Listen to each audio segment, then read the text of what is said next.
Okay, तो हमारा आज का जो टॉपिक है वो ट्रेंड को अंडरस्टैंड करने का है, चार्ट को बनाने का है।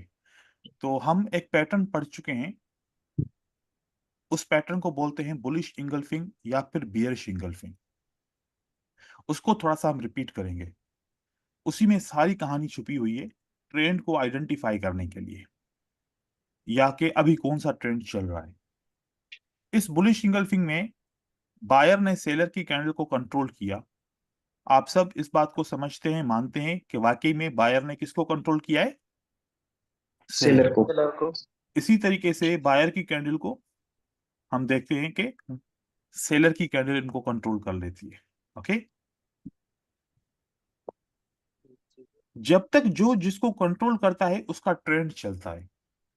अभी अगर मैं यहां पर 3 सेलर की कैंडल या 4 सेलर की कैंडल या 5 सेलर की कैंडल बनाऊं, मतलब एक वेव बन जाएगी।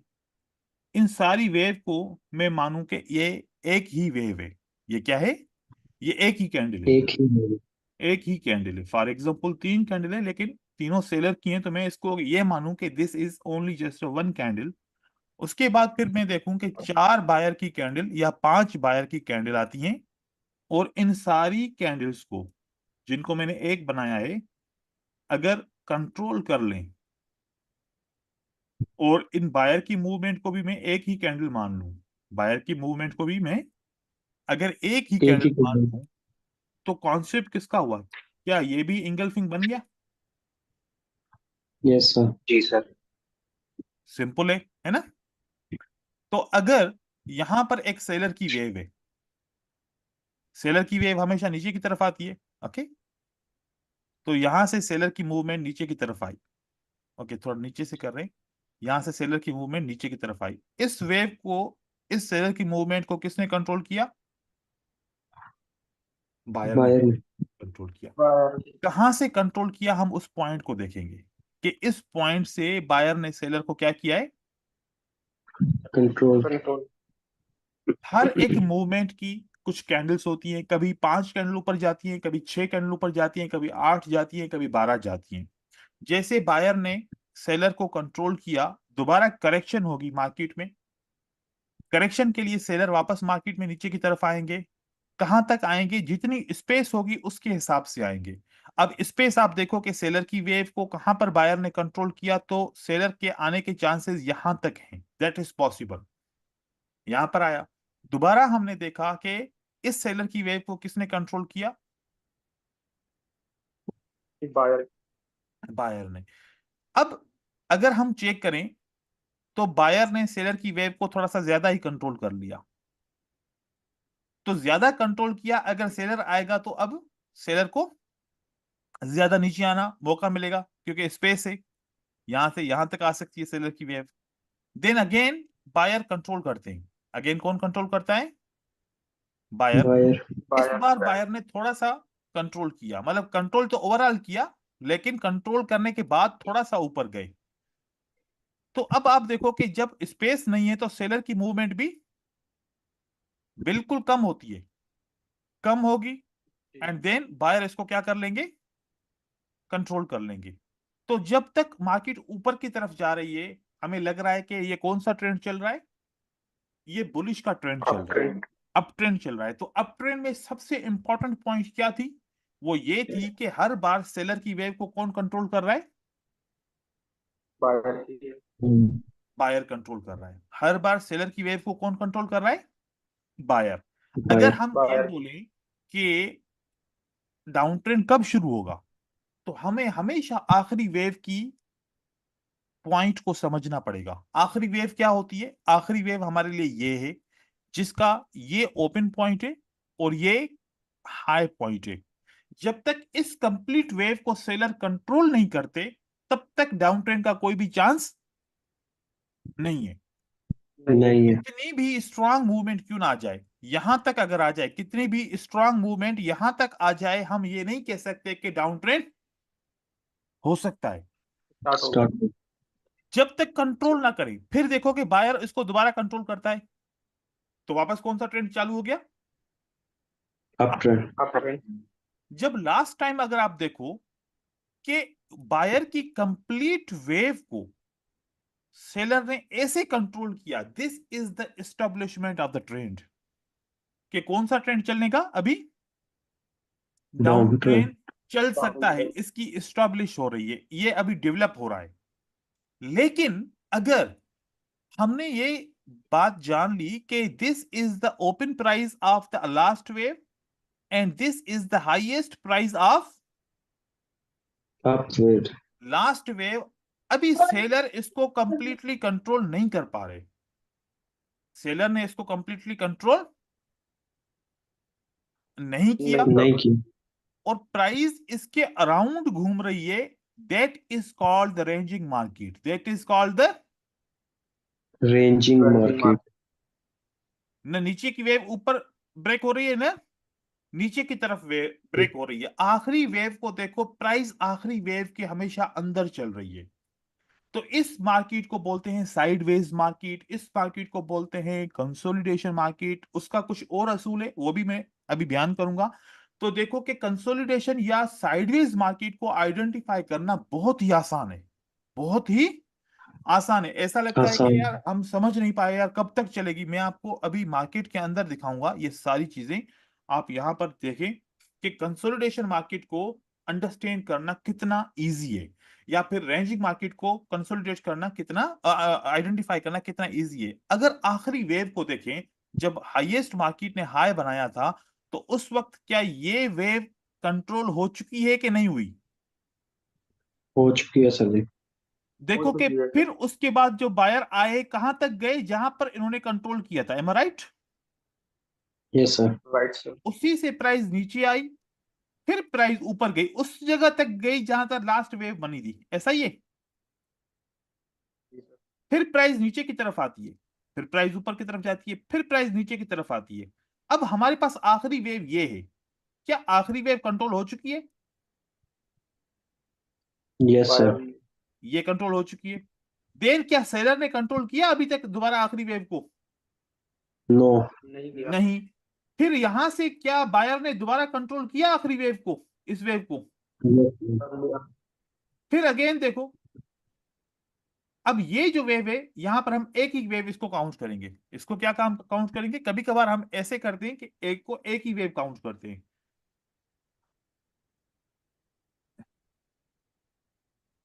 इसको हम एक ही वेव काउंट करते हैं, ये आपके हाथ में है, आप कर सकते हो ऐसे। अभी देखो, अभी आखिरी वेव कौन सी है, ये है। Yes sir. क्या इसके हाई ब्रेक हुआ? नो। क्या इसका लो ब्रेक हुआ? नो। No sir. जितनी देर तक मार्केट इसी के अंदर रहेगी, इसी जोन के अंदर रहेगी, कौन सी मार्केट कहलाएगी? Ranging market. रेंजिंग मार्केट कहलाएगी। अब इस मार्केट की मूवमेंट को आप आइडेंटिफाई करो कि क्या ऊपर का लेवल ब्रेक होगा या नीचे का लेवल ब्रेक होगा। दोनों लेवल ब्रेक नहीं हो पा रहे, तो कौन सी मार्केट चल रहेगी यहां पर चलेगी रेंजिंग। Ranging market. और जब तक बायर सेलर को कंट्रोल करेगा या सेलर बायर को कंट्रोल करता रहेगा, जो वेव जैसी बनेगी उसके हिसाब से मार्केट की मूवमेंट होगी। और मैं देखो कि जो ये जिगजैग बना रहा हूं, वो भी वेव के कंट्रोलिंग के पॉइंट के हिसाब से। देखो कि यहां पर लास्ट वेव थी, एम आई राइट? इस लास्ट यस सर। वेव को बायर ने कब कंट्रोल किया, मैं इसको अब आखिरी वेव काउंट करता हूं कि this is the complete wave which control the previous sellers wave. Control किया, उसके बाद फिर प्राइस नीचे की तरफ आती है। फिर किसको काउंट कर रहा हूं, दिस इसको काउंट कर रहा हूं, क्योंकि इस वेव को फिर यहां पर कंट्रोल करने की कोशिश की, नहीं कर पाए। तो ये कौन सा पार्ट है मार्केट का, this is the ranging part of the market, getting my point? तो हर यस बार सर। जो आखिरी वेव होगी उसका रेंजिंग पार्ट भी होगा साथ में। कभी कभार जल्दी में वेव कंट्रोल हो जाती है, कभी कभार रेंज करके फिर कंट्रोल करती है, रेंज करके फिर कंट्रोल मार्केट करती है। अब आप कहीं पर भी कैसी भी मार्केट को आइडेंटिफाई करोगे, तो आपको रेंजिंग मार्केट को ढूंढना इतना आसान है कि आप हमेशा एकदम से आइडेंटिफाई कर पाओगे कि रेंजिंग मार्केट कहां पर है। जहां से देखो कि मार्केट में कौन कंट्रोल कर रहा है, बायर कंट्रोल कर रहा है, सेलर कंट्रोल कर रहा है इन वेव्स के अंदर, बताइए? सेलर है सर। कंट्रोल कर रहा है। सेलर। अगर बायर कंट्रोल करना चाहे तो अब बायर के लिए आखिरी वेव ये है ना? Yes, sir. जी सर। तो इसके अंदर ये कौन सी मार्केट है? Ranging. Consolidate. That is the ranging market, that is the ranging Ranging market. market. हम ये नहीं बोल रेंजिंग सकते कि अप ट्रेंड यहां से स्टार्ट हुआ। अप ट्रेंड तब स्टार्ट होगा जब आखिरी वेव क्या होगी? Break होगी. ब्रेक होगी। हम कंट्रोल आखिरी, होगी बाहर। हमेशा आपने आखिरी वेव को आइडेंटिफाई करना है। आखिरी वेव जब तक ब्रेक नहीं होती तब तक मार्केट कंट्रोल नहीं होती। अब यहां Consolidation. पर ये देखिए, अब रेंजिंग मार्केट यहां पर प्राइस ऊपर गई, फिर किसने कंट्रोल किया? बायर ने कंट्रोल किया। फिर नीचे आई बायर प्राइस, फिर किसने कंट्रोल किया? बायर ने। Buyer ने. बायर अब देखो बायर की आखिरी वेव को कब तक सेलर ने कंट्रोल नहीं किया। अब ये कंप्लीट मार्केट कौन सी है? ये वाली सी। Ranging. Ranging market. अब बताएं, रेंजिंग मार्केट को आइडेंटिफाई करना इजी है या डिफिकल्ट है? Easy है सर जी ये. सर। सिर्फ आखिरी वेव को आप जब हाईलाइट करोगे ना, उसके हाई पॉइंट और उसके इनिशियल पॉइंट को, या उसके लो पॉइंट और उसके इनिशियल पॉइंट को, उसके अंदर मार्केट घूमेगी, that is called the ranging market. अब आपको यह भी पता चलेगा कि कब सेलर ने रेंज मार्केट को ब्रेक किया। क्या किया ब्रेक इसने यहां पर? Yes, sir. कर दिया. उसके बाद फिर मार्केट ट्रेंड में है। अब वो माइनर ट्रेंड हो सकता है, मतलब छोटा सा ट्रेंड है, एक वेव का, दो वेव का, तीन वेव का ट्रेंड है, या मेजर ट्रेंड है, बहुत बड़ा ट्रेंड है। इस तरीके से मार्केट में आप देख सकते हो। कोई भी मार्केट हो, उसको आइडेंटिफाई करना कौन सा ट्रेंड चल रहा है, बिल्कुल सिंपल एंड इजी है। अब आखिरी वेव को किसने कंट्रोल किया है, आप खुद समझ सकते हो कि इस सेलर की वेव को किसने कंट्रोल किया है। बायर की वेब। सिंपल, सिंपल है, तो अप ट्रेंड चल रहा है ना? Yes, sir. यहां पर देखो, ये आखिरी वेव थी, इसको किसने कंट्रोल किया? सेलर ने किया। Then Sell. सेलर ने। रिटेस्ट किया, फिर सेलर की आखिरी वेव को किसने कंट्रोल किया? बायर ने Buyer ने. किया। बायर। सिंपल है। देन अभी आखिरी वेव जो चल रही है ये बायर की चल रही है, means there is up trend. Simple. लेकिन कोई भी रेंजिंग मार्केट नहीं है यहां पर, क्योंकि कोई भी किसी भी एक वेव के अंदर मार्केट नहीं चल रही, तो ये रेंजिंग मार्केट नहीं है। नहीं। ठीक है, ऐसे आइडेंटिफाई करने में आसानी हो जाएगी, कर लेंगे सब। Yes, sir. ठीक है, अब हम इसको थोड़ा सा आगे की तरफ लेके चले, एडवांस लेवल तक चले। ठीक है, Yes, sir. Okay. Yes sir. तो देखो, ट्रेंड को आइडेंटिफाई करना बिल्कुल सिंपल है। और दूसरा, यहां पर एक कंसोलिडेशन मार्केट के बारे में बताना भूल गया। कंसोलिडेशन मार्केट वो होती है कि अगर आपको कहीं पर एक ऐसी कैंडल दिखे जिसके अंदर तीन कैंडल हो, जिसके अंदर तीन तीन कैंडल हो, कैंडल. ये कैंडल का हाई, ये कैंडल का लो, आप देखो कि क्या इसके अंदर तीन कैंडल हैं? अगर ब्रेक हो गया तो नहीं, मतलब कंसोलिडेशन मार्केट नहीं है, मतलब कंसोलिडेशन मार्केट नहीं नहीं है. है। नहीं है। इसके अंदर क्या तीन कैंडल है? देखो, Yes, sir. नहीं ना, दो कैंडल है सिर्फ। नहीं है सर, तो तीसरी ने तो ब्रेक कर दिया, मतलब कंसोलिडेशन मार्केट नहीं है, मतलब कंसोलिडेशन मार्केट नहीं है। अब इसके अंदर देखो,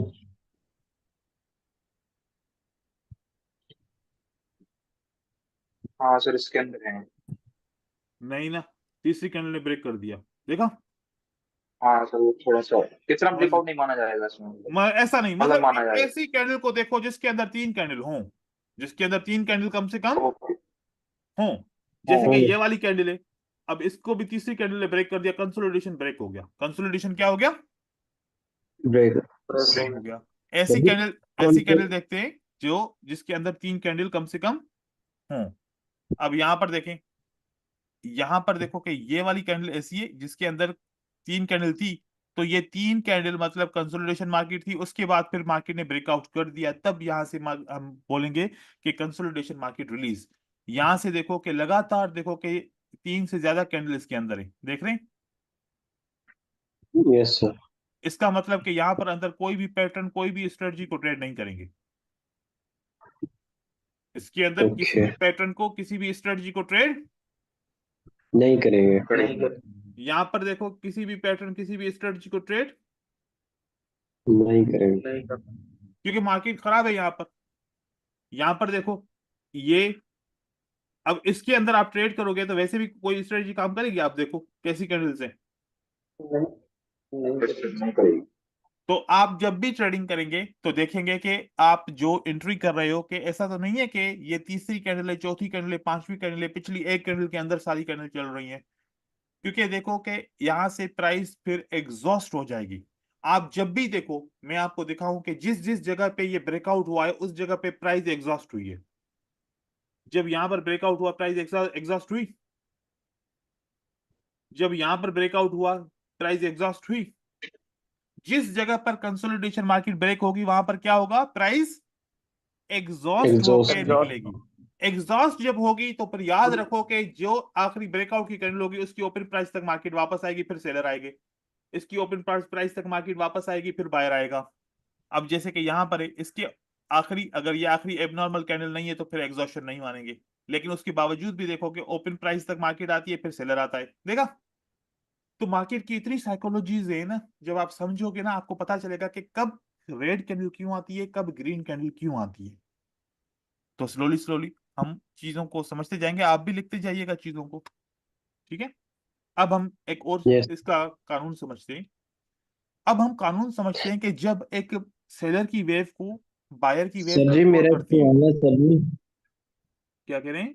सर जी, सर जी, आपकी स्क्रीन बड़ी नहीं आ रही, ये छोटी सी आ रही है, ऊपर ये से आपका खाली है। प्रॉब्लम है, आपका प्रॉब्लम है बिरादर, सही कीजिए अपना। यहाँ पर मेरी तरफ से सही है। अच्छा। अब देखिए यहाँ पर हम सेलर की एक वेव बनाते हैं। ये एक सेलर की वेव है, ओके। ये वेव ज्यादा कैंडल की भी हो सकती है, इसमें कैंडल छोटी भी हो सकती है, बड़ी भी हो सकती है, साइज में कैसी भी हो सकती है। इस पूरी वेव को, इस सेलर की वेव को जब बायर की वेव कंट्रोल करती है, इसमें मिक्स कैंडल भी हो सकती है, पॉसिबल है। तो हम अब क्या कह सकते हैं कि who control the market? Buyers. Buyer control the market. Buyer. अब हम ये कह सकते यस हैं सर। कि बायर ने अगर मार्केट में को कंट्रोल किया है, तो इस पूरे बायर के कंट्रोलिंग के बाद फ्लो किसका होगा मार्केट के अंदर, ज्यादा इंटरेस्ट किसका होगा। जहां से हम देखते हैं इंगल्फिंग की कैंडलस्टिक बनाते हैं ना हम, जैसे इंगल्फिंग की कैंडलस्टिक बना के हम क्या बनाते हैं कि that is a demand area, that is a, demand है। Demand area. जैसे ही इंगल्फिंग बनाते हैं तो इंगल्फिंग के बाद फिर हम बोलते हैं कि sir this is the demand area. जब भी प्राइस इसके अंदर आएगी तो बायर जरूर एक्टिव हो जाएंगे और जरूर मार्केट के अंदर इंटर हो जाएंगे। ये बात हम मानते हैं ना, इस बात को कि दिस इज अ जी sir. Control point of engulfing area. इसके अंदर बायर बड़े स्ट्रांग होंगे। तो अगर एक इंगल्फिंग पैटर्न एक कंट्रोल एरिया दे सकता है, एक डिमांड का एरिया दे सकता है, तो जब एक वेव को कंट्रोल किया जाता है तो क्या उस वेव के अंदर भी तो किसी का फ्लो होगा ना। जी सर। तो इस बायर ने कंट्रोल करने के बाद क्या साबित किया, मेजर ऑर्डर फ्लो किसका है इसके अंदर, बायर्स बायर्स का। को। बायर का ऑर्डर फ्लो है। ऑर्डर्स फ्लो जिसको हम बोलते हैं, मतलब कि ज्यादा यहां पर इस एरिया में किसकी ऑर्डर से, बिल्कुल वो तो देखो लॉजिकली वाजे है ना कि बायर ने कंट्रोल किया है तो ऑर्डर फ्लो भी बायर का होगा। Yes sir. जब बायर का ऑर्डर फ्लो है तो इसमें सबसे स्ट्रॉन्गेस्ट पॉइंट कौन सी है, सबसे स्ट्रॉन्गेस्ट पॉइंट क्या, ऊपर वाली लेवल जहां पर बायर ने कंट्रोल किया वो स्ट्रॉन्गेस्ट लेवल है, सर द क्या? जहाँ लोअर पे लेवल। कंट्रोल किया। जी किसी को सवाल है कोई? सर द लोअर नहीं लेवल सवाल विद नहीं। The strongest point. देखो, एक ये लेवल है, ठीक है, क्या ये लेवल सबसे ज्यादा स्ट्रांग है? देखो ऑर्डर नो फ्लो के, sir. Yes sir. Order flow के अंदर एक ऑर्डर ब्लॉक होता है। हर एक ऑर्डर फ्लो के अंदर क्या होता है, एक, ऑर्डर ऑर्डर ब्लॉक। ब्लॉक। असल में ऑर्डर ब्लॉक लफ्ज नहीं है, लफ्ज है ऑर्डर बुक। कौन सा लफ्ज है? Order book. Order book. क्योंकि अगर किसी को बाय करना है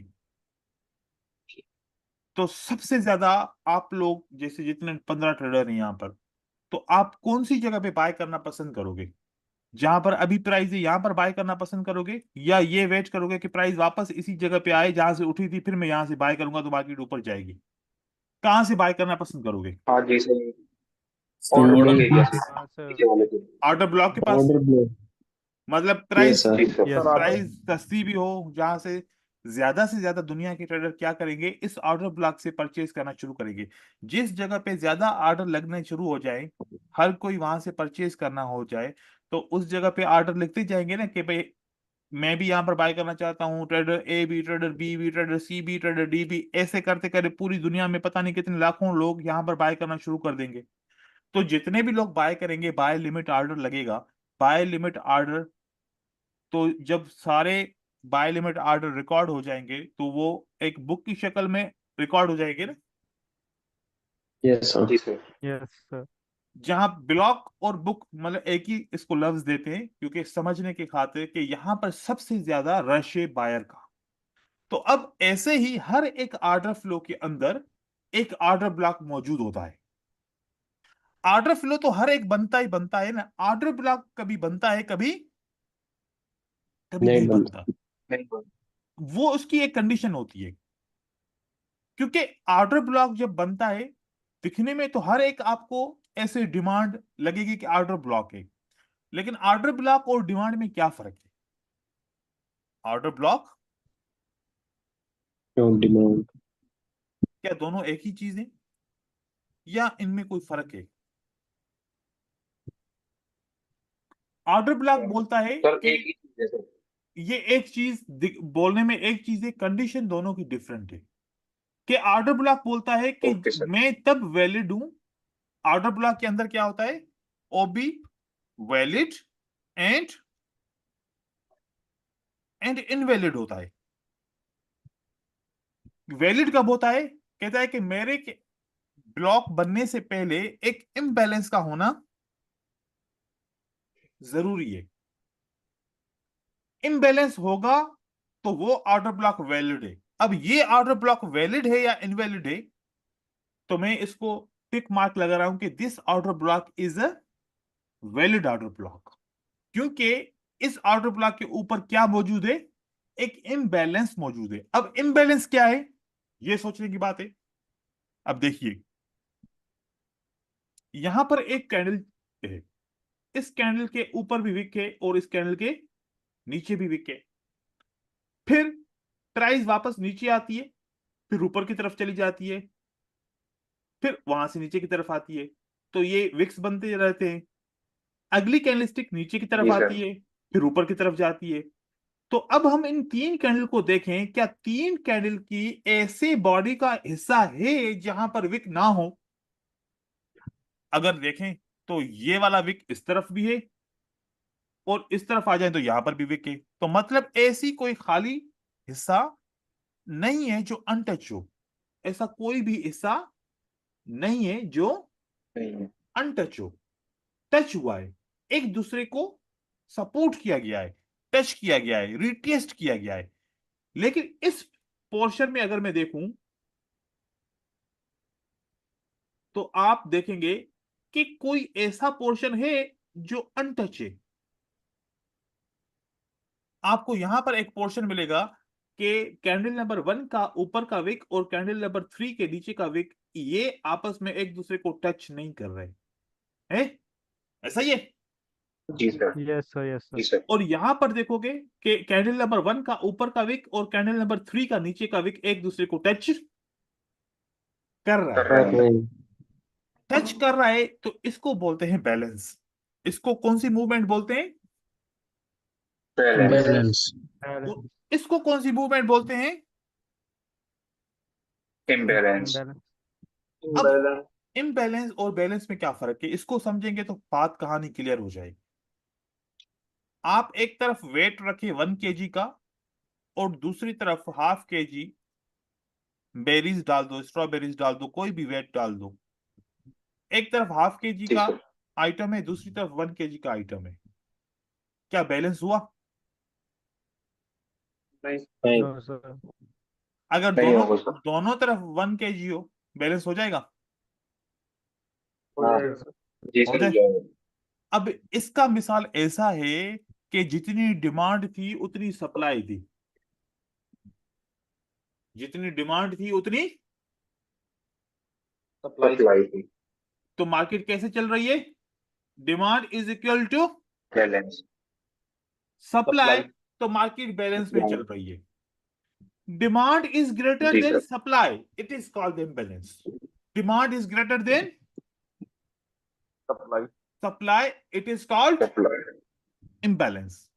अब इम्बैलेंस देखिए कि इस ऑर्डर ब्लॉक से पहले इम्बैलेंस है कि नहीं है, आपको नजर आ जाएगा। ये ऑर्डर ब्लॉक है, मतलब कोई भी यहां पर बुलिश का पैटर्न होगा वो ऑर्डर ब्लॉक होगा, कोई भी बुलिश पैटर्न होगा वो क्या होगा? ऑर्डर ब्लॉक होगा। ऑर्डर ब्लॉक लेकिन ऑर्डर ब्लॉक से पहले देखो इम्बैलेंस है कि नहीं है। अगर है तो ये ऑर्डर ब्लॉक क्या है? वैलिड है। अब देखो कि यहां पर भी है इम्बैलेंस, देन यहां पर भी है। यहाँ पे भी ऑर्डर ब्लॉक से पहले इम्बैलेंस है, it means that there is buyer more than seller. Buyer की डिमांड ज्यादा है as compare to seller supply. तो ये ऑर्डर ब्लॉक वैलिड है। जब भी मार्केट इस ऑर्डर ब्लॉक में आएगी तो वापस ऊपर जाएगी ऐसे जैसे आएगी तो एकदम से यहां से वापस दोबारा मार्केट में बायर ऊपर की तरफ जाएंगे। तो ऐसे मूवमेंट पे हम क्या क्या फायदा उठा सकते हैं? हम ये फायदा उठा सकते हैं कि इस पैटर्न को जैसे बनेगा इसको ट्रेड कर सकते हैं, ये हमें विनिंग देगा। यहां से 5 मिनट के लिए बाय कर सकते हैं, ये हमें विनिंग देगा। यहां से सेलर फेल होके बायर को मौका देंगे, ये पता चल सकता है। तो एक ऑर्डर ब्लॉक कितनी दफा काम करता है, एक ऑर्डर ब्लॉक कब वैलिड होता है, ये सब पता चल सकता है। ठीक है, इसको ट्रेड करने का तरीका जो इसको हम मजीद सीखेंगे वो हमारा जो सपोर्ट एंड रेजिस्टेंस के क्लास के बाद सप्लाई एंड डिमांड का क्लास होगा उसके अंदर। लेकिन जब हम यहाँ पर ट्रेंड को पढ़ रहे थे तो वहां पर ऑर्डर फ्लो का भी टॉपिक आ गया, तो साथ में ऑर्डर ब्लॉक का भी आ गया, तो मैंने आपको बता दिया। अब हम आपको बता रहे हैं कि इम्बैलेंस की कितनी कंडीशन होती है, और याद रखिएगा ये हम या यूज आगे जाके कर पाएंगे, अभी नहीं कर पाएंगे। ये देखिए, इम्बैलेंस की कंडीशन ये होती है कि लाजमी इन ग्रीन कैंडल से पहले सेलर की कैंडल तो होगी ना हमेशा। अब ऐसा भी जी हो सर सकता है कि एक ग्रीन कैंडल ऐसी आ जाए कि जो बहुत बड़ी है साइज में, जो बहुत बड़ी है साइज में, और उसके बाद अगर एक ऐसी सेलर की कैंडल आ जाए जो छोटी हो साइज में। हम 3 कैंडल को देखते हैं कि इन 3 कैंडल के अंदर देखो कि बायर ज्यादा है या सेलर ज्यादा है, आपको नजर आ जाएगा। बायर ज्यादा this is called the imbalance, this is called the imbalance. Imbalance आप इम्बैलेंस को ये समझ सकते हैं कि इसके अंदर बायर ज्यादा है, या फिर अगर ऐसा ना हो तो पहले सेलर की कैंडल आ जाती है फिर 2 बायर की कैंडल आ जाती है, ऐसा भी हो सकता है।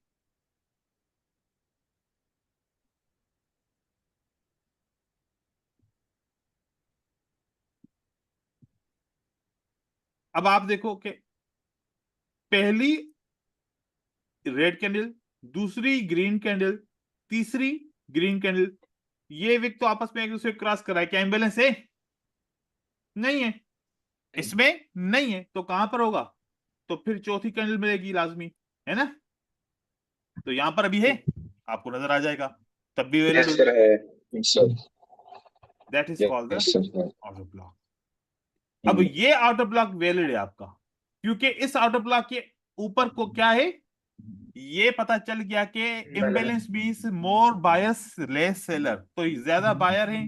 तो इस ऑर्डर ब्लॉक के ऊपर ये आइडिया हो जाएगा कि ये ऑर्डर ब्लॉक वैलिड है। इसी ऑर्डर ब्लॉक के ऊपर सबसे ज्यादा ऑर्डर होंगे। अगर ये ऑर्डर ब्लॉक वैलिड नहीं है तो इसका मतलब है कि इस जगह पे लोगों ने ऑर्डर लगाए नहीं होंगे। दिखने में तो दिख रहा है लेकिन लगाए नहीं होंगे। अब एक और चीज मैं आपको चार्ट के ऊपर दिखाऊं, फिर उसके बाद फिर हम क्यूरीज के ऊपर आएंगे। चार्ट के ऊपर एक चीज मैं आपको हाईलाइट करके दिखाऊं, आप लोग देखो, आइडेंटिफाई करो। देखो ब्रदर्स, यहां पर चार्ट के अंदर आपको कुछ छोटे छोटे पैटर्न नजर आ रहे होंगे, कुछ बड़े बड़े साइज के पैटर्न नजर आ रहे होंगे। ऐसा है या नहीं है? Yes sir. है ना? ऐसा है, कुछ छोटे छोटे साइज के पैटर्न है और कुछ बड़े बड़े साइज के अच्छा। पैटर्न है। आप कैसे कंपेयर करोगे, मैं आपको बता रहा हूं। देखो, ये भी पैटर्न है ना? Yes sir. इस पैटर्न को इस पैटर्न के साथ कंपेयर करूं और इस पैटर्न को, बुलिश पैटर्न को देखूं, इस बुलिश पैटर्न के साथ कंपेयर करूं और इस बुलिश पैटर्न के साथ कंपेयर करूं और ये बियरिश पैटर्न को देखूं, तो मेरे पास ये कुछ चॉइस है। ये बियरिश पैटर्न भी है ना? तो अगर मैं बोलूं कि साइज में बड़ा पैटर्न मुझे ये दिख रहा है, ये दिख रहा है, ये दिख रहा है और ये दिख रहा है, और साइज में मुझे बड़ा पैटर्न ये नहीं दिख रहा, ये नहीं दिख रहा और ये नहीं दिख रहा, तो मैं सही हूं या गलत हूं? सही है सर जी। सही है उसमें। तो मुझे साइज में, जो मैंने अपनी आंखों से देखा चार्ट के अंदर, मुझे ये वाले पैटर्न सबसे बड़े बड़े, बड़ी बड़ी कैंडल, स्ट्रॉन्ग स्ट्रॉन्ग कैंडल नजर आ रही थी। तो मैंने सही आइडेंटिफाई किया है। ऐसा ही है। जी सर। हाँ सर। अब आप लोग यस एक सर। और चीज आइडेंटिफाई करो, पता है क्या? उसकी अगली कैंडल क्या बनती है? Continue candle sir. 85% अगली कैंडल कंटिन्यू करेगी अगर ऐसा पैटर्न बनेगा तो।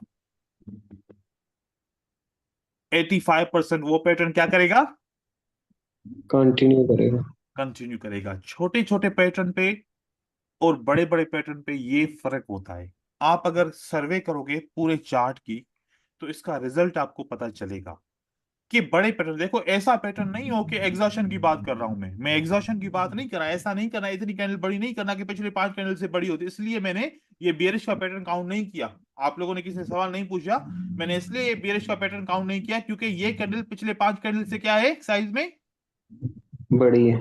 इसलिए मैंने बियरिश के पैटर्न को काउंट नहीं किया, मैंने बुलिश के पैटर्न को काउंट किया क्योंकि ये एग्जॉशन काउंट हो गई। अब बुलिश पैटर्न बन गया, मार्केट को भी यहां पर तो जाना पड़ेगा ना, ठीक है? Yes sir. तो ऐसे अगर जी आपको सर। पैटर्न देखोगे, अब यहां पर आप देखो बड़े पैटर्न, आपको ये चार्ट है, इस चार्ट के अंदर मोस्टली मोस्टली बड़े पैटर्न आपको नजर आएंगे और उन बड़े पैटर्न को मोस्टली आपने कंटिन्यूएशन में देखा होगा। अगर कंटिन्यूएशन नहीं होगा तो एक रिट्रेसमेंट आएगी, उसके बाद मार्केट कंटिन्यू करेगी या ऊपर तक जाएगी। इसके ऊपर एक स्ट्रेटजी 5 मिनट की, इसके ऊपर एक स्ट्रेटजी क्या है? 5 मिनट। जब हम सप्लाई एंड 5 मिनट। डिमांड पढ़ेंगे तो हम उसके ऊपर आपको बताएंगे कि जब सप्लाई एंड डिमांड मतलब ऑर्डर ब्लॉक जो बनता है, उस ऑर्डर ब्लॉक के ऊपर हम देखते हैं कि जैसे यहां पर एक इम्बैलेंस बना हुआ है, मैं आपको दिखाऊं कि देयर इज अ इम्बैलेंस, ये है इम्बैलेंस। Yes sir. इस इम्बैलेंस के ऊपर जो बुलिश का पैटर्न बना, साइज में बड़ा है या छोटा है? बड़ा है। तो यहां पर 5 मिनट के ऊपर जाने के चांसेस ज्यादा होते हैं।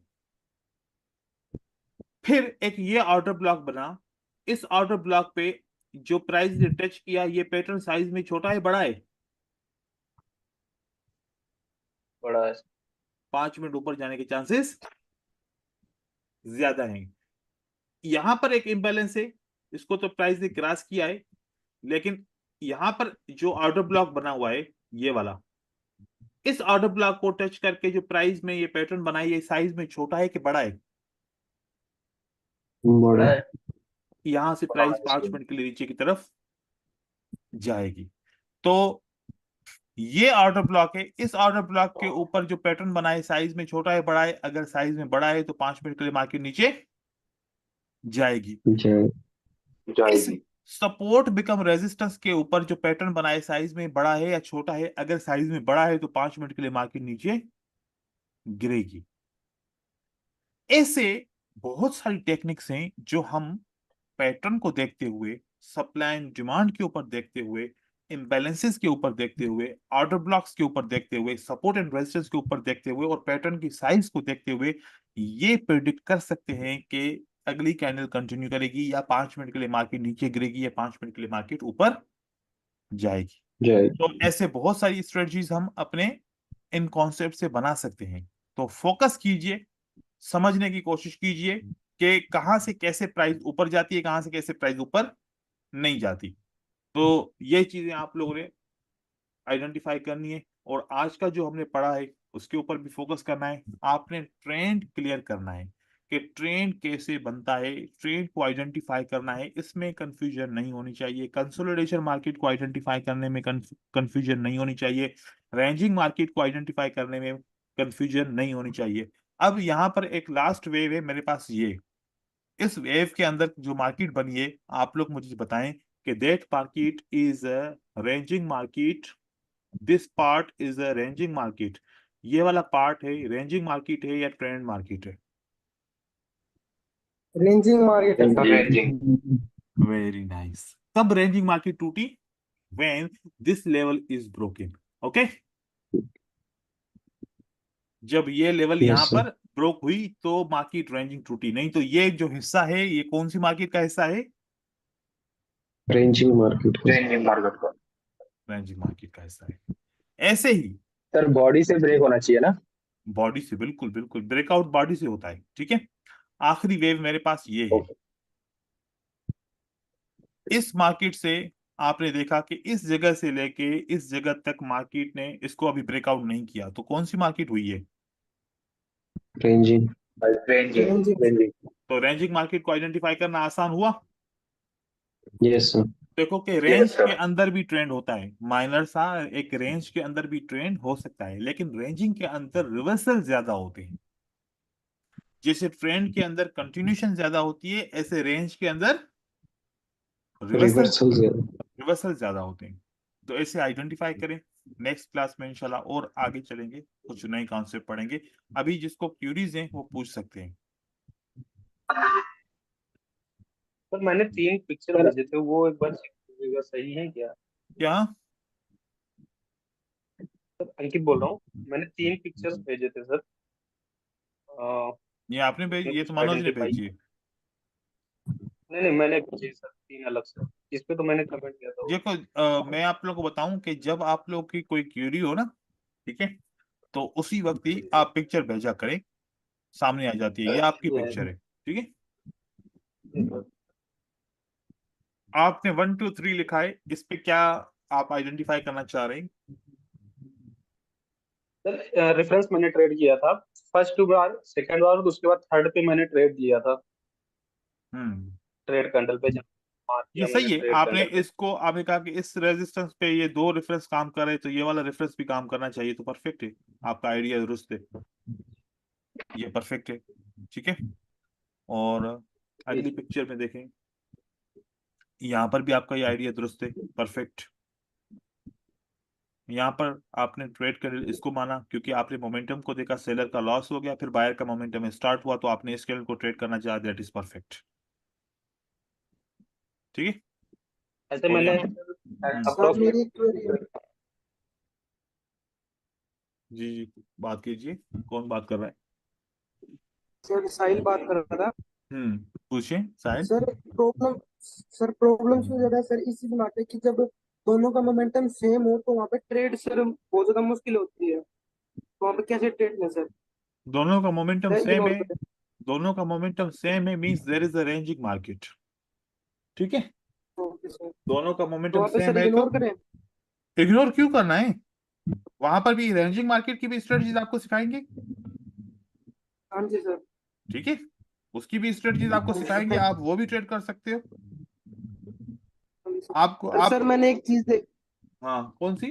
जहाँ पे डोजी बन जाता है ना सर वहाँ पे प्रॉब्लम होती है कैंडल को जस्ट करने में। ग्रीन या रेड रेफरेंस भी सर काम नहीं करता वहाँ पे। देखो, डोजी का मतलब है इनडिसीशन। अब कौन सी पार्टी इनडिसीशन कर रही है ये तो समझना पड़ेगा ना। देखो कि बायर चलते चलते रुकना चाहे तो रुक सकता है। ठीक है, बायर चलते चलते। सर मैंने मैंने पिक्चर्स भेजे हैं सर आपके उसमें प्रॉब्लम आई है सर। कहाँ पिक्चर? ऊपर है सर। अब मैं ढूंढना ऊपर। पड़ेगा ना, अभी भेजो ना। देखो ऐसे ही तो मैं कह रहा हूँ कि ढूंढना पड़ेगा ना। अब किस नाम से भेजिए? एक सेकंड। साहिल के नेम से सर, साहिल के नेम से। साहिल मैं की फिर से भेज और ऊपर है। यही है सर। अच्छा, तो आपने कल सवाल भी एकदम से पूछे थे कुछ, अरे अभी आपने कुछ रिसर्च नहीं किया, लेसन को वॉच किया नहीं था, एकदम से उसी वक्त ही अगले मिनट पे सवाल पूछना शुरू हो गए। ये होती है जल्दबाजी, ठीक है। जल्दबाजी नहीं किया करें, पहले बात को सही समझा करें, बात को फिर जो है ना सर आइडेंटिटी। नीचे थी सर पिक्चर्स, ये तो मैंने पता चल गई थी सर, आपने दिखाया था एक ऑप्शन में। हम्म, जी सर। इसमें क्या है? इसमें सर ये पूछा था मैंने, देखो ये मतलब ना ही सेलर का मोमेंटम खत्म हुआ है, ना ही बाहर से खत्म हुआ है। तो यहाँ पे एक मैं वो पढ़ी है सर, सेलर का पैटर्न तो मैंने यहाँ पे ले ली देखो, सर। मोमेंटम जब दोनों का सेम होता है, ऐसे मार्केट को बोलते हैं हेल्दी मार्केट। ऐसी मार्केट को हेल्दी बोलते हैं जहां पर बायर की भी दो तीन कैंडल लगातार चलती हैं, सेलर की भी दो तीन कैंडल लगातार चलती हैं, लेकिन उसमें एक फिर भी ट्रेंड होता है। अगर आप इस मार्केट के अंदर देखेंगे तो प्राइस लोअर हाई बार बार बना रही है, तो हमें कौन सी मार्केट को सिलेक्ट करना चाहिए? डाउन सेलर सेलर की को। सर। और आपने सेल का ट्रेड किया, सही किया है। बायर को यहाँ पर फॉलो नहीं हाँ जी करना सर। चाहिए, ठीक है। हाँ जी। थैंक इसके यू सर। अलावा बस यही है ना, ठीक है। ओके, ठीक है ब्रदर्स, फिर मिलते हैं अगली क्लास में। सर ऑर्डर ब्लॉक कैसा लगाते हैं सर, एक बता दीजिए ना, ऑर्डर ब्लॉक लगाते कैसा है? वो मैंने आपको बताया ना कि ऑर्डर ब्लॉक लगाने के लिए अभी हमने सप्लाई एंड डिमांड पढ़नी है, ठीक है। लेकिन अभी आप देखो यहाँ ओके पर ओके। कैसे लगा सकते हो, ये देखो। जहां पर इम्बैलेंस होगा तो हम ऑर्डर ब्लॉक लगाएंगे। क्या ये इम्बैलेंस है? हाँ। It means that is a order block. क्या मार्केट ने यहां से देखो पुश किया ऊपर, ठीक तो है। जो मोमेंटम जहां से चालू हो रहा है वो कैंडल भी लगाना है, जैसे ग्रीन से चालू हो तो ग्रीन का कहीं लगाना है से या रेड से? कहीं से भी आप देखो कि एक वेव कंप्लीट होनी चाहिए। पहले पहले जब भी हम ऑर्डर ब्लॉक देखते हैं ना, तो एक वेव को देखते हैं कैसे। एक किसी के शोर क्यों आ रहा है? अंकित की तरफ शोर आ रहा है, किसकी तरफ से आ रहा है? ये देखो, क्या क्या देखो, अब देखो कि अंकित तुम्हारी तरफ से ही शोर आ रहा है, आप अपनी माइक्रोफोन को वो करो, सही करो। ये देखो, ये कौन सी वेव है? मोटिव। मोटिव नहीं है, सेलर की वेव है ठीक है। सेलर की है। सेलर की वेव को किसने कंट्रोल किया? बायर ने। बायर से। ये ये रूल फायर नंबर ने। ये रूल नंबर 1 है। ये रूल नंबर, वन वन। या तो बायर सेलर की वेव को कंट्रोल करे, या तो सेलर बायर की वेव को क्या करे, कंट्रोल करें। कंट्रोल करे। अब यहां पर कहां कहां पर बुलिश का पैटर्न है, बायर की वेव को चेक करो। एक बुलिश पैटर्न ये है, एक बुलिश पैटर्न ये है, ओके। अब कौन से बुलिश पैटर्न के बाद इम्बैलेंस है? इस बुलिश पैटर्न के बाद तो इम्बैलेंस नहीं है ना। नहीं। इस बुलिश पैटर्न के बाद इम्बैलेंस है। Yes sir. That is a valid order block, that is a valid order block. यहां से आप डिमांड ऑर्डर ब्लॉक क्रिएट करो, यहां पर मार्केट में रिएक्शन आएगा। बायर एग्जॉस्ट हो गए, इतनी बड़ी कैंडल बना ली, तो इसके साथ क्या बाय करना चाहिए, जाना चाहिए? नहीं जाना चाहिए। नो फिर सर। हम इसी जगह पे सेलर के को देखें, सेलर ने किसकी वेव को कंट्रोल किया रिसेंटली? बायर की। बायर। कहां कहां पर ऑर्डर ब्लॉक बन सकता है? एक यहां पर बन सकता है, एक यहां पर बन सकता है, राइट। यस। पहली जगह पे देखूं बियरिश पैटर्न है इसलिए बन सकता है, दूसरी जगह पे बियरिश पैटर्न है इसलिए बन सकता है, लेकिन यहां पर कोई भी इम्बैलेंस नहीं है सर, नीचे है नहीं। मैंने। नीचे है। Yes sir. हाँ सर यहाँ पर है। इसका मतलब कि this is a valid order block, यहीं पर ही प्राइस आएगी, यहीं से ही टच करेगी, यहीं से ही गिरेगी। क्या प्राइस आई? क्या कंफर्मेशन मिली? क्या market Giri? Yes sir. That मेरा इज अ पूछना ये वैलिड। था, जैसे बॉडी बॉडी टू बॉडी लगाएंगे या वीक भी लेंगे जैसा आपने लगाए थे देखो, ये ऑर्डर जो ब्लॉक? पैटर्न्स होते हैं ना, जो पैटर्न्स हर एक पैटर्न को अलग अलग तरीके से लगाते हैं, ठीक है। आप देखें कि यहाँ पर मैं सारे पैटर्न बुलिश के बनाऊंगा तो बेरिश के ऑटोमेटिकली आप समझ जाएंगे, ठीक है। Yes sir. तो बुलिश के पैटर्न बनाने के लिए पहले रेड कैंडल चाहिए। तो पहला पैटर्न एंगल्फिंग, दूसरा पैटर्न आउटसाइड बार, तीसरा पैटर्न पियर्सिंग लाइन, चौथा पैटर्न इनसाइड बार, 5वां पैटर्न मॉर्निंग स्टार, है ना? यही हो सकते हैं ना पैटर्न। यस। मैंने बुलिश इंगल्फिंग लगाया, ये पैटर्न बन गया, क्योंकि यहां पर देखो कि पियर्सिंग लाइन है, बुलिश इंगल्फिंग नहीं है, तो पैटर्न तो कहीं पर भी कैसे भी चेंज होते रहेंगे, तो हर पैटर्न के हिसाब से अलग तरीके से लगेगा। इसका थोड़ा ऊपर नीचे हो जाए कोई फर्क नहीं पड़ता, अगर वैलिड ऑर्डर ब्लॉक है तो कहीं से मार्केट ऊपर जाएगी, इतना उसका इशू नहीं है। पर आना चाहिए, सही से लगाना चाहिए, सही से नहीं लगा पाओगे तो फिर तो मसला खराब हो जाएगा। पहले तो आइडेंटिफाई सही करना पड़ेगा, जैसे मैं आइडेंटिफाई करने का तरीका सिखाया, तकरीबन कुछ लोग समझ गए होंगे, कुछ अभी भी कंफ्यूज होंगे। Yes sir. हाँ सर। और इतना इजी है ना ये कि मैं आपको क्या बताऊं।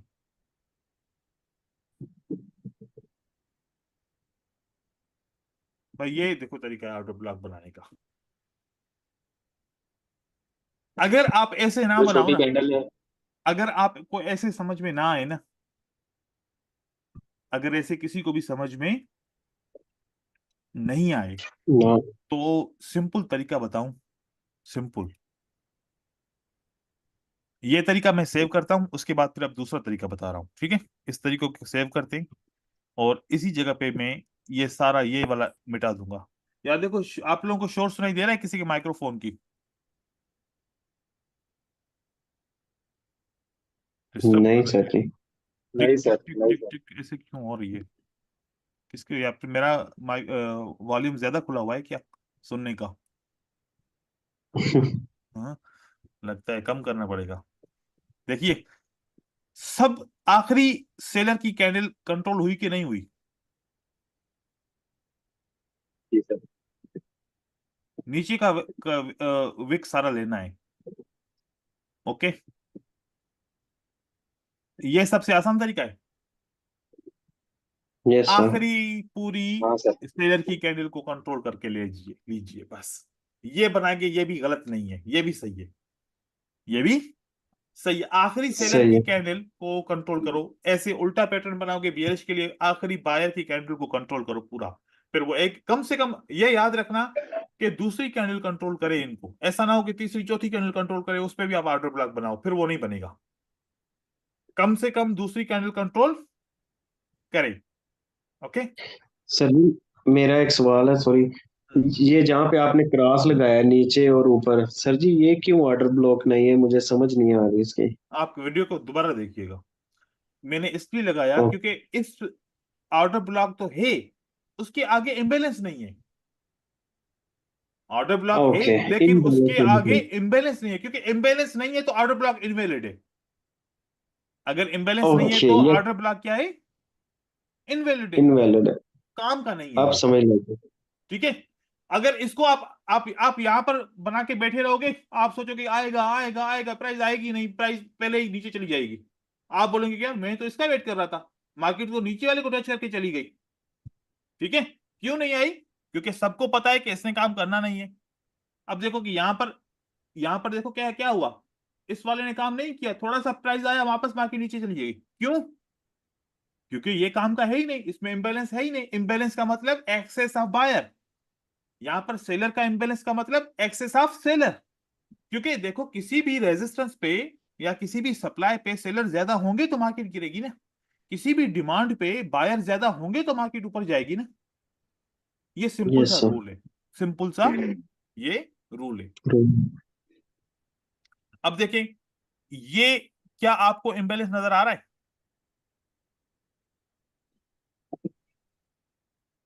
इस पे, ये आखिरी वाले पे देखो, ओ सर, ओ है ना? Sir, sir. ये इंबैलेंस है ना? हाँ यस सर। Sir, sir. तो इसका ऑर्डर ब्लॉक वैलिड है? यस। सर। आप बताओ कि जब भी इसको टच किया प्राइस 5 मिनट के लिए ऊपर गई, यस सर। अगर यहां पर इंबैलेंस नहीं होता तो मैं कभी भी इसको ऑर्डर ब्लॉक नहीं लगाता। अब आप नहीं। बताओ, आप बताओ कि ये तो ऑर्डर ब्लॉक है, लेकिन क्या इंबैलेंस है? देखो, नो सर। नहीं है। तो हम इसको यूज नहीं करेंगे। आपको दिखेगा कि इसकी वजह से मार्केट नहीं, अगर इसकी वजह से जाती तो फिर ये प्राइस इतनी नीचे क्यों जाती? नीचे इसको इसने टच किया है, देखो यहां से इसने डिमांड ली है, ऊपर से नहीं ली है। Yes sir. समझ में आई बात? अब देखो, अगर मैं बोलूं कि ये एक बेयरिश का ऑर्डर ब्लॉक है, तो वो कहाँ है, सप्लाई कहाँ है, वो इम्बेलेंस कहाँ है, नजर आ रहा है कोई? No sir. तो हम यहां पर नहीं लेंगे इसका, ये हम नहीं लेंगे। जहां पर होगा वहां पर हम ले लेंगे। अब देखिए, अगर मैं बोलूं कि this is a imbalance area है, छोटा सा लेकिन इम्बैलेंस है, तो that wave is that outer block is a valid outer block. अब आप यहां पर एक बात सोचो कि अगर मैं इसको बोलूं कि this is a imbalance, am I right wrong? Wrong yes sir. Sir, right right. तो कि ये आउटर ब्लॉक तो काम का होना चाहिए ना, या नहीं होना चाहिए? Yes sir. हाँ सर, सर होना चाहिए। आप बताओ कि यहां पर कंफर्मेशन के बाद मार्केट ऊपर गई नहीं? गई सर। 5 मिनट के लिए अगर ट्रेड किया तो विन हो गया ना। तो ये सिंपल सा Yes, रीजन sir. है, ये एक सिंपल सा रीजन है। ठीक है, यस सर। अब मजीद आगे फिर हम नेक्स्ट क्लास में पढ़ेंगे, फिर इसको समझेंगे इंशाल्लाह। ठीक है, अल्लाह हाफिज। ओके सर जी। Thank Bye you. bye.